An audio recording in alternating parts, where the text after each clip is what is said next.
बिस्मिल्लाहिर्रहमानिर्रहीम, अस्सलाम वालेकुम। मैंने गुज़श्ता रोज एक ट्वीट में ये अर्ज किया कि मैं ये समझता हूं कि इस वक्त इमरान खान साहब पाकिस्तान तहरीक इंसाफ बतौर जमात और तहरीक इंसाफ के तमाम रहनुमा, तमाम लीडरान और तमाम वाबस्तगान, चाहे वो सपोर्टर्स हैं, चाहे वो वोटर्स हैं, चाहे वो कारकुनान हैं, इस वक्त वो ज़ेरे अताब हैं।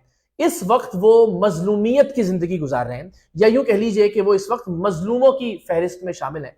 और मैं चूंकि तहरीक इंसाफ की पॉलिसीज के हवाले से, तहरीक इंसाफ के नजरिए के हवाले से, तहरीक इंसाफ की सियासी तारीख के हवाले से, इमरान खान साहब के बहुत सारे फैसलों के हवाले से सख्त नाक़िद रहा हूं गुज़श्ता 1.5-2 बरस में इमरान खान साहब की हुकूमत जाने के बाद से, तो मैंने ये रियलाइज किया पिछले कुछ दिन में कि चूंकि इस वक्त पाकिस्तान तहरीक इंसाफ को दीवार से लगाने की कोशिश की जा रही है, बल्कि दीवार से लगा दिया गया है।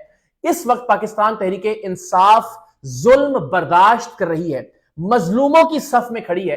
तो शायद ये मुनासिब नहीं है कि इस वक्त मेरे जो शिकवे हैं पाकिस्तान तहरीक इंसाफ से, या पाकिस्तान तहरीक इंसाफ के फैसलों के हवाले से, उनके नजरियात से जो मेरे इख्तलाफात हैं, मैं उनका इजहार करूं। सो मैंने खुद एहतसाबी के एक अमल से गुजरते हुए पिछले कुछ दिन में इस बात का फैसला किया है कि जब तक इमरान खान साहब सियासी कैद में है, जब तक पाकिस्तान तहरीक इंसाफ को एक लेवल प्लेइंग फील्ड नहीं मिलती सियासत करने की, इंतखाबात में हिस्सा लेने की, तब तक कम से कम मैं तनकीद के नश्तर बरसाने से गुरेज करूं और परहेज करूं।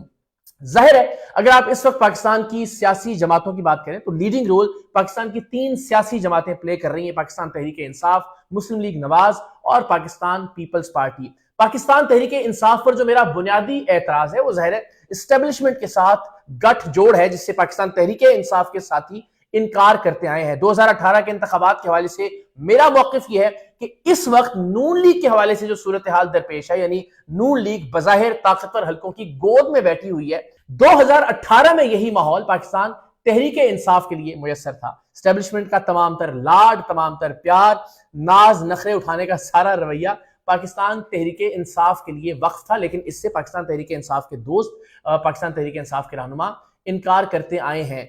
सो ये एक तवील बहस है। मैं इस पर अपनी एक उमूमी राय का इजहार कर देता हूं। पाकिस्तान पीपल्स पार्टी हो, मुस्लिम लीग नवाज हो, पाकिस्तान तहरीक इंसाफ हो, हर एक पॉलिटिकल पार्टी ने अपनी बारी पर एस्टेब्लिशमेंट का दरवाजा खटखटाया, उनके दर की गदाई की।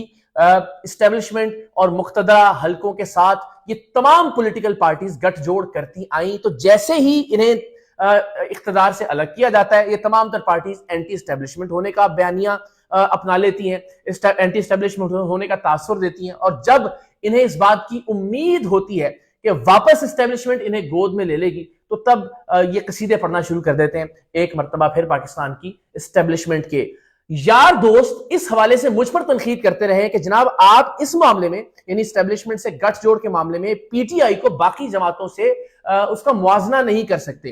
वो ये समझते हैं कि चूंकि एक ही बार एस्टेब्लिशमेंट के साथ पाकिस्तान तहरीक इंसाफ के ताल्लुकात मिसाली थे, यानी 1 पेज पर थे, और अब आप देखिएगा कि आइंदा अपने एंटी एस्टेब्लिशमेंट नैरेटिव को कंटिन्यू करेगी पाकिस्तान तहरीक इंसाफ। मेरी इस पर राय ये होती है कि 2 बार तो कम से कम ये हो चुका। इमरान खान साहब ने परवेज मुशर्रफ साहब को भी, चूंकि उस वक्त की एस्टेब्लिशमेंट थे, उनको सपोर्ट किया, अलल ऐलान सपोर्ट किया, उनके रेफरेंडम को सपोर्ट किया। वीडियोस मौजूद है जिसमें वो कह रहे हैं कि मैंने 2.5 साल तक परवेज मुशर्रफ को सपोर्ट किया, मैं बेवकूफ बनता रहा परवेज मुशर्रफ साहब के हाथों। और फिर हमने देखा कि जब शायद वो मतलूबा नतायज हासिल नहीं हुए तो मुशर्रफ साहब के खिलाफ हो गए। बाजवा साहब के मामले में भी ऐसा, तो 2 बार तो पाकिस्तान तहरीक इंसाफ ने भी ऐसा ही किया। लेकिन इस बहस से अब निकल जाते हैं। ये फिलहाल आज की तारीख तक तय है कि पीपल्स पार्टी हो, पाकिस्तान तहरीक इंसाफ हो या मुस्लिम लीग नवाज हो, हर एक इख्तदार के लिए अवाम की ताकत पर इन्हिसार नहीं करते, अवाम को ताकत का सरचश्मा नहीं समझते, बल्कि वो ये समझते हैं कि GHQ के गिर्द तवाफ करने से ही उन्हें इख्तदार मिलेगा और उन्हें बरसरे इख्तदार लाया जाएगा। सो ये मैं समझता हूं कि इस मामले में तमाम पॉलिटिकल पार्टीज सेम पेज पर है। लेकिन मैं ये समझता हूं कि इस वक्त इस हवाले से पाकिस्तान तहरीक इंसाफ पर तनकीद नहीं की जानी चाहिए। मैं मुस्लिम लीग नून पर तनकीद करता रहा हूं। मैं ये ट्वीट का स्क्रीनशॉट भी आपसे शेयर करता हूं कि जब तमाम हमारे दोस्त, हमारे सहाफी, जमहूरियत परस्त लोग इस बात पर कायल थे कि मुस्लिम लीग नवाज के कायद मियां नवाज शरीफ साहब जमहूरियत का इस्तेआरा है, वोट को इज्जत देने का नारा लगाने के बाद वो वोट के सही पहरेदार और चौकीदार है, मैं तब भी कहता था कि आप याद रखिए एक वक्त आएगा मुस्लिम लीग नवाज دوبارہ سے اقتدار کے لیے بڑے گھر کی غلامی کے لیے تیار ہو جائے گی. اور ہم دیکھ رہے ہیں اس وقت آج کی تازہ ترین ڈیولپمنٹ آپ کے سامنے ہے. باپ جس کو آپ ایک پیرامیٹر تصور کر سکتے ہیں بلوچستان کی جو سیاسی پارٹی ہے کہ وہ جس طرف ہے آپ سمجھ جائیے کہ طاقتور حلقوں کا جھکاؤ اس ہی طرف ہے.